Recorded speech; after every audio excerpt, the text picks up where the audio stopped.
जय हिंद दोस्तों, मैं हूं सोनम मिश्रा और स्वागत है आप सभी का मेरे YouTube channel Sonam Mishra police में। दोस्तों, आज इस वीडियो में हम एमपी पुलिस में जो डॉक्यूमेंट वेरिफिकेशन होता है उसके बारे में बात करने वाले हैं।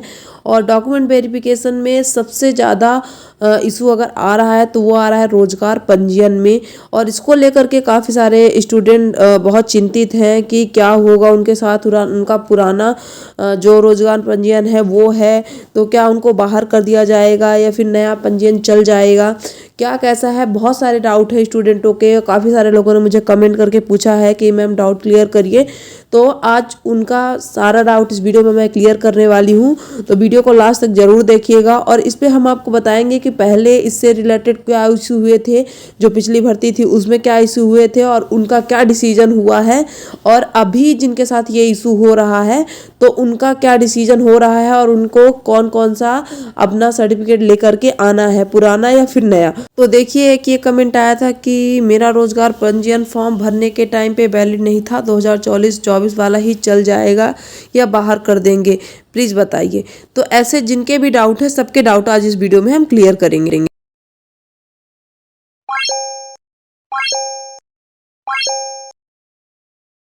पहला स्टेटमेंट ही मुझे ये मिला है कि परीक्षा के लिए पिछले कई सालों से मैंने मन लगाकर तैयारी की, लिखित परीक्षा पास की, फिजिकल के लिए भी खूब मेहनत की, लेकिन जब फिजिकल के बाद डॉक्यूमेंट वेरिफिकेशन की बात आई तो रोजगार पंजीयन की वजह से मुझे बाहर का रास्ता दिखा दिया गया। मेरे पास 10 जुलाई 2023 के बाद का पंजीयन मौजूद था, लेकिन आयोग ने उसे अमान्य घोषित कर दिया। ये हमारे साथ किया गया अन्याय है। तो ये था पहला स्टेटमेंट जो कि दिया गया था। और चलिए दूसरा देखते हैं।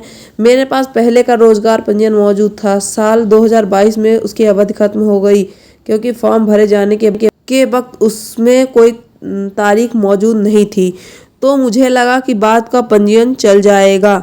मैंने इस साल नया रोजगार पंजीयन बनवाया, लेकिन अब आयोग उसे भी मानने को तैयार नहीं है। तो ये सारे स्टेटमेंट आ रहे हैं जो कि अब लगातार देख रहे हैं। और ये भी एक स्टेटमेंट है, मेरे पास पहले का रोजगार पंजीयन मौजूद था, साल 2022 में उसकी अवधि खत्म हो गई थी। तो ये भी लगभग उसी तरह से है। तो अब चलिए देखते हैं कि जब ये फॉर्म वैकेंसी निकली थी तो उस टाइम पे नोटिफिकेशन में ये चीज़ें शामिल थी या नहीं, जो अभी की पिछले उसमें बोला गया है। तो 12 मई 2017 के अनुसार तृतीय एवं चतुर्थ कैटेगरी के सभी पदों के लिए मध्य प्रदेश के रोजगार कार्यालय में जीवित पंजीयन होना अनिवार्य था। देखिए आप, ये लिखा हुआ है अभ्यर्थी को भारत का नागरिक होना चाहिए। और दूसरे नंबर पे लिखा है सामान्य प्रशासन विभाग मध्य प्रदेश शासन के आदेश क्रमांक भी दिया है कि 12 मई 2017 के अनुसार तृतीय एवं चतुर्थ श्रेणी के सभी पदों के लिए अभ्यर्थियों का मध्य प्रदेश राज्य के रोजगार कार्यालय में जीवित पंजीयन होना अनिवार्य है। तो ये चीज़ तो क्लियर है कि इसमें लिखा हुआ है कि जीवित पंजीयन अनिवार्य है, लेकिन जो बात कही गई है कि उसमें डेट नहीं लिखी है, डेट कोई मेंशन नहीं थी कि कब का रोजगार पंजीयन होना चाहिए। तो वो बात क्या नोटिफिकेशन में थी या नहीं थी, चलिए उसको देख लेते हैं। अब अगर इसे देखते हैं तो जो उनका कहना है कि इसमें पंजीयन की कोई डेट नहीं बताई गई थी, तो इसमें डेट एक मेंशन है कि अभ्यर्थी के पास 10/7/2023 तक निम्नलिखित संबंधी आवश्यक प्रमाण पत्र अनिवार्य होना चाहिए। तो उसमें आय एवं उसमें छूट, शिक्षा, होम कार्ड, भूतपूर्व सैनिक, इसके साथ शेष अन्य सभी दस्तावेज। अब ये देखिए, आप यहाँ पे आपको हाईलाइट दिख रहा होगा कि मध्य प्रदेश का रोजगार पंजीयन। तो अब इसमें रोजगार पंजीयन लिखा है, लेकिन ये नहीं लिखा है कि वो कब तक का होना चाहिए। अब इसमें एक थोड़ी सी मेरे साइड से ये लगता है कि इसमें जो अभ्यर्थी के पास 10/7/2023 तक लिखा है, तो इसका मतलब ये है कि तब तक अगर आपका कोई डॉक्यूमेंट है तो वो वैलिड होना चाहिए। ये थोड़ा सा अपने से भी आपको लगाना चाहिए, लेकिन ऐसा इसमें कहीं नहीं लिखा है। वो हम सोच सकते हैं, लेकिन नोटिफिकेशन में ऐसा कहीं भी नहीं दिख रहा है कि डेट मेंशन की गई हो। अब हाई कोर्ट का एक जो स्टेटमेंट आया था कि हाई कोर्ट ने पंजीयन को अनिवार्य बताया था। रोजगार पंजीयन का वैलिड डॉक्यूमेंट न होने के चलते बाहर किए गए अभ्यर्थी इन्हीं पॉइंट्स का हवाला दे रहे हैं। उनका आरोप है कि उनके साथ अन्याय किया जा रहा है।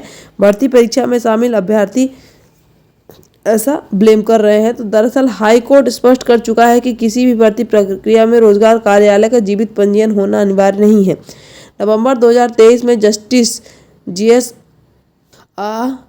लुवालिया की बेंच ने जेल प्रहरी भर्ती प्रक्रिया से वंचित किए गए अभ्यर्थियों की याचिकाकर्ता पर सुनवाई की। याचिकाकर्ता सुशील कुमार शर्मा ने जेल प्रहरी भर्ती के लिए आवेदन किया था, लेकिन एमपी व्यावसायिक परीक्षा बोर्ड और रोजगार निदेशालय में उन्हें रोजगार कार्यालय से भी जीवित पंजीयन न होने के कारण बाहर कर दिया गया था। मामले की सुनवाई के दौरान हाई कोर्ट ने दोहराया कि सार्वजनिक रोजगार के लिए रोजगार कार्यालय में लाइव रजिस्ट्रेशन आवश्यक नहीं है, भर्ती ही ऐसा प्रतिबंध संबंधित विज्ञापन में स्पष्ट रूप से दिया गया हो। तो ये थे सारे स्टेटमेंट। तो अब हम बात करते हैं कि जो अभी करंट में डॉक्यूमेंट वेरिफिकेशन की प्रोसेस है और वहाँ पे जो पंजीयन से रिलेटेड इशू आ रहा है, तो उसका क्या सोल्यूशन है उस बारे में हम आपको क्लियर बता देते हैं। तो अगर आपका डॉक्यूमेंट वेरिफिकेशन फॉर्म भरते टाइम वैलिड नहीं था, इनवैलिड हो गया था, एक्सपायर हो चुका था और अब आपने नया रोजगार पंजीयन करवाया है जो कि 2024 में करवाया है, तो आपके लिए अब सरकार ने एक फैसला लिया है और वो फैसला ये है कि अब आप जब भी अपना फिजिकल देने आते हैं तो आपको अपना पुराना और नया दोनों आपका जो पंजीयन है वो लेकर के आना है और दोनों आपका वैलिड होगा, दोनों आपको दिखाना पड़ेगा। और जिस वजह से अभी तक स्टूडेंट डर रहे थे कि उनको बाहर कर दिया जाएगा बिकॉज उनका जो रोजगार पंजीयन था वो एक्सपायर हो गया था, तो अब ऐसा नहीं है। अब आपके लिए बहुत बड़ी गुड न्यूज़ है, आपका जो रोजगार पंजीयन है वो पुराना भले ही है और नया दोनों आपको लेकर के आना है और आपका नौकरी आपकी वर्दी के आड़े बिल्कुल भी आपको रोजगार पंजीयन नहीं आने वाला है। तो बिल्कुल आप खुश हो जाइए और टेंशन फ्री होकर के और अपना फिजिकल देने जाइए और अच्छे से अपनी तैयारी करते रहिए और अपना फिजिकल दीजिए और अपना जो वर्दी पाने का सपना है वो पूरा करिए। तो आशा है दोस्तों कि आपका जो भी डाउट था वो क्लियर हो गया होगा।